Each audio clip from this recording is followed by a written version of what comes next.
আপনার জন্য দ্বিতীয় প্রশ্ন। আল্লাহ রাব্বুল আলামিন সর্বপ্রথম কি সৃষ্টি করেন? ক, মুহাম্মদ সাল্লাল্লাহু আলাইহি ওয়াসাল্লামের নূর।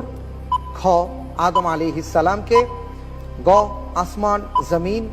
ঘ, কলম।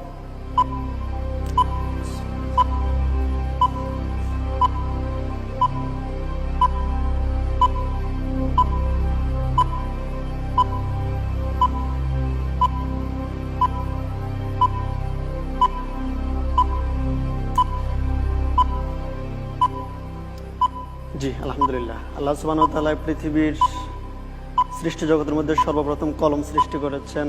সো উত্তর হবে ঘ, কলম। কলম লক করে দেয়া হোক। ঘ, কলম।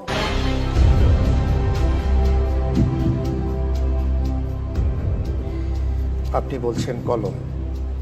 সারা জীবন বিভিন্ন মানুষের কাছে শুনে এসেছি নূরে মুহাম্মদ। মুহাম্মদ সাল্লাল্লাহু আলাইহি সাল্লামের নূর।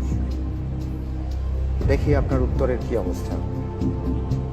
আপনি যে উত্তরটি দিয়েছেন, আল্লাহ তাআলা সর্বপ্রথম কলম সৃষ্টি করেছেন, আপনার উত্তরটি সঠিক হয়েছে। আলহামদুলিল্লাহ।